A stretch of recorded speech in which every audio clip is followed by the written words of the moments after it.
Hey boys and girls, this is Mr. B, and today we are going to be reading The Cool Bean by Jory John and Pete Oswald, published by Harper Publishing. What is cool anyways? Is it hanging out with the right people, wearing the right clothes, or saying all the right things? If doing all these isn't what makes you cool, what does? In this story, you're going to learn that caring and kindness is what makes you cool. And it's something that everybody can do. So let's get started.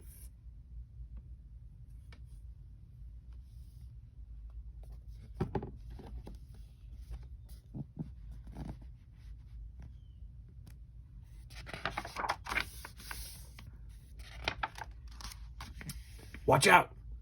Here comes the cool beans. The cool beans. Oh yeah, check out how they move. Look at the way they swagger. Notice their sunglasses? Yow. The cool beans are known all over school, from house to house, across town, beyond county lines.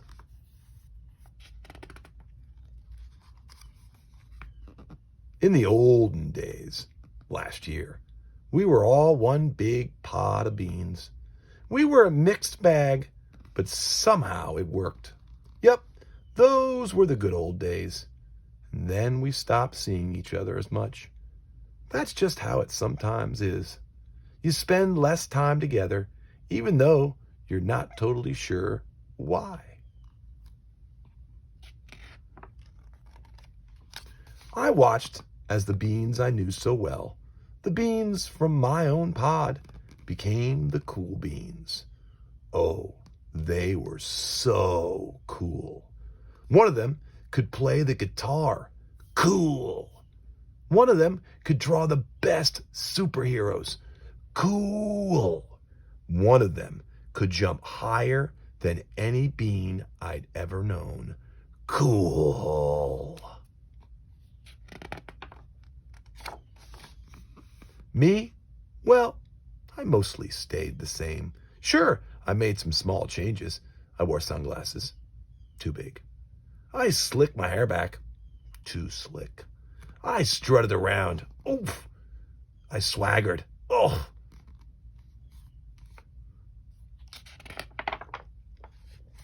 I was still picked last for everything. My clothes never seemed to fit. I snorted when I laughed. I walked into stuff. I was an uncool bean for sure. I started thinking of myself as just a common bean with no special skills. I couldn't compete, so I didn't even try. I'd never be a cool bean.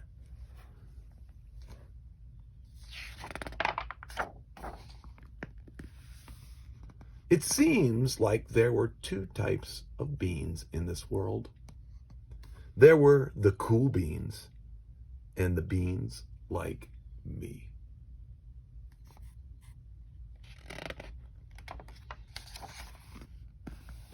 The days all blended together. I lived my life and things were just okay. I took tests and ate lunch and mostly kept to myself. The cool beans continued being cool. I mean, sure, I missed them a bit, but it's not like I was going to say anything. I felt like all that coolness had gotten in the way of our friendship. And that's how it went. Until one day,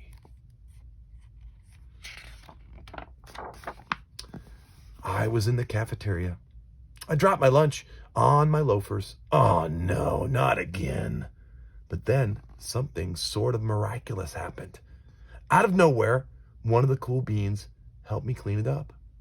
He didn't even say anything. He just gave me a nod. That was it. Later, I was out on the playground. I tripped and scraped my knee and maybe cried a little bit, and everybody saw it. Another one of the cool beans came to my side, and without a word, he dusted me off.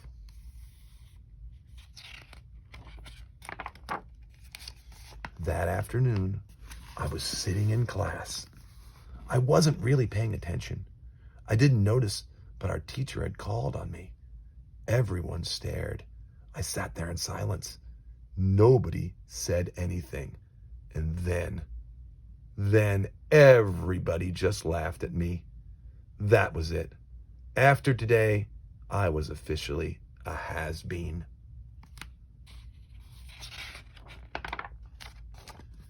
But then one of the cool beans stood up and came over to me. Everybody watched. She leaned in close and whispered, "Hey, the teacher asked you to read from page 32. Then she gave me a quick wink and went back to her seat. It was a small gesture, sure, but it was also everything.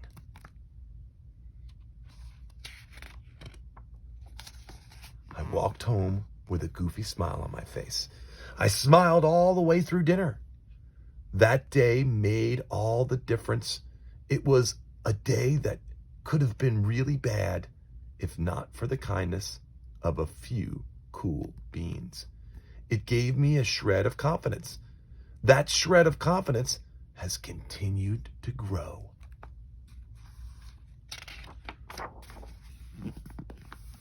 Somebody had my back, or a few somebodies.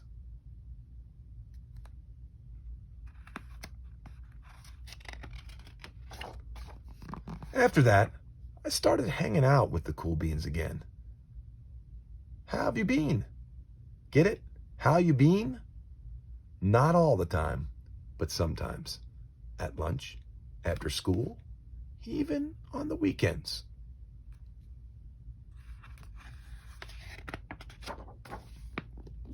Throughout all of this, I realized that it's not about how you look or any of that other silly stuff. It's about a wink or a nod or a smile at just the right moment. It's about dusting somebody off, helping them up again, and pointing them in the right direction.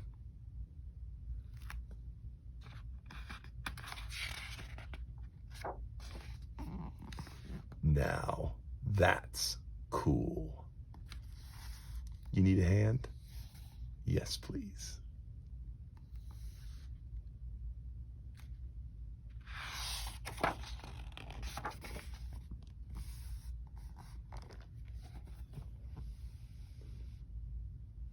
And that was Cool Bean.